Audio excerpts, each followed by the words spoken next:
Comparing Deontay Wilder to Muhammad Ali, I don't have to tell you that this is wrong. Just like I don't have to tell you comparing Manny Pacquiao to Muhammad Ali is wrong. Comparing Vasily Lomachenko to Muhammad Ali is wrong. Muhammad Ali is off limits. All right? This is what I mean. Muhammad Ali is not considered the greatest of all time based off his boxing skill alone. I'm sorry. Okay? That is not why he's considered the greatest of all times. I'm going to give you an example.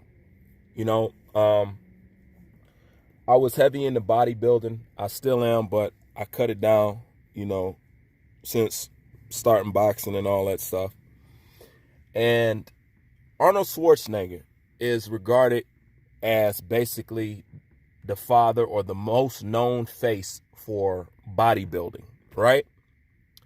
But the truth of the matter is, Arnold Schwarzenegger was nowhere near the best bodybuilder. Arnold Schwarzenegger was not better than Serge Nubret or Serge Olivier. Arnold Schwarzenegger was quoted after winning the Olympia over, I think it was Serge Nubret or Serge Olivier. I can't remember which one. And he says, "I can't believe I won." Meaning he knew he wasn't supposed to win. So let me hurry up and skip this so it's not too long, okay?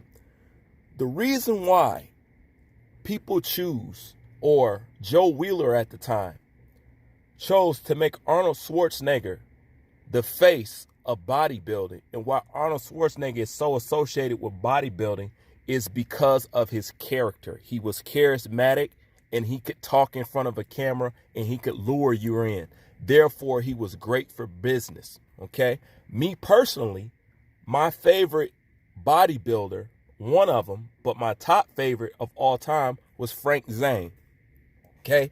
Frank Zane sold more bodybuilding covers than Arnold Schwarzenegger. Yet Arnold Schwarzenegger is the face. Why?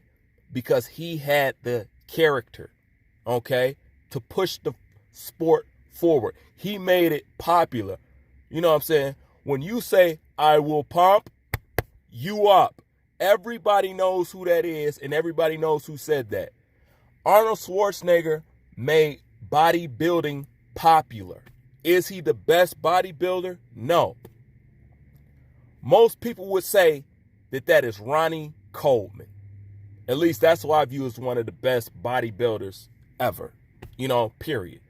So it's bigger than Arnold Schwarzenegger's muscles. Yes, Arnold had great arms, but his legs sucked, compared to other people's. But he could push the sport forward. Why do I bring up Arnold Schwarzenegger and Muhammad Ali? Because like Muhammad Ali, there are fighters who are technically a better fighter than Muhammad Ali. A lot of people don't like hearing that, but it's true.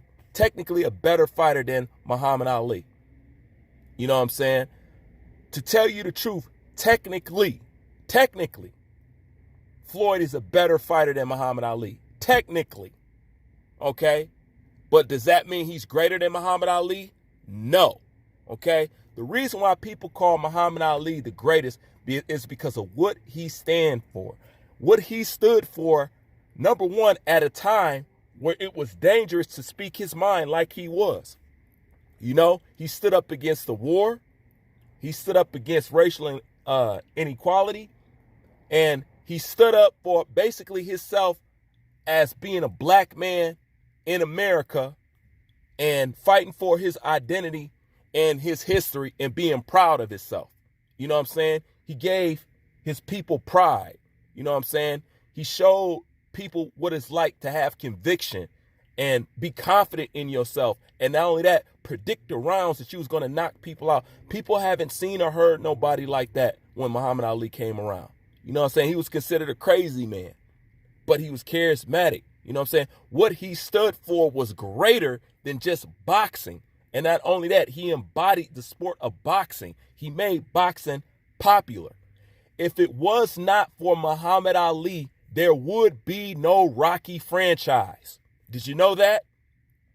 There would be no Rocky franchise. Why? Because Sylvester Stallone wrote Rocky after he watched Muhammad Ali take on the Bayonne Bleeder. That's facts. As a matter of fact, in, what was that, Rocky 3, the house that you see Sylvester Stallone in, that's his house in the movie, that was Muhammad Ali's real house. You know? So what he contributes to the sport is way bigger.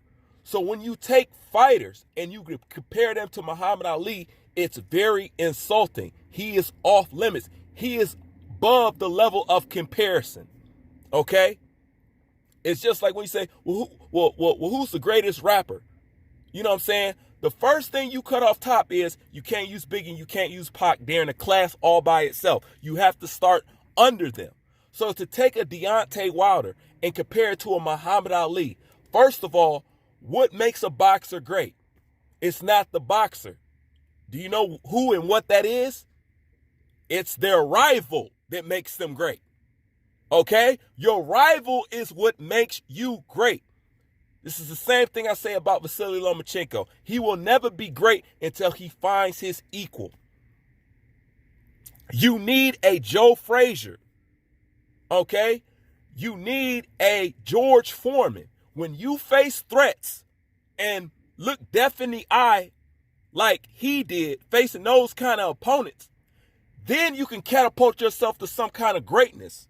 But Deontay Wilder, respectfully, does not have the body of work or the opponents to even be compared to a Muhammad Ali. Who's his Joe Frazier? Who? Who is his George Foreman? Who? See, you can't be great. You have to find the perfect dancing partner. And that's why it's important to worry about your legacy over the money at times. Money is good, but the legacy is more important. And legacy will guarantee you money later on. But I'll do another video like that after this. But to compare a Deontay Wilder to a Muhammad Ali, to even think you could, is insulting. And I'll tell you one heavyweight that I know right now that's ultimately offended is Mike Tyson. Mike Tyson didn't play about Muhammad Ali. Okay? You can't compare Deontay Wilder to Muhammad Ali. A man who was called a baby in his 32nd fight, told to not be rushed, and he will not be rushed into fighting the elite in the boxing division after 32 fights.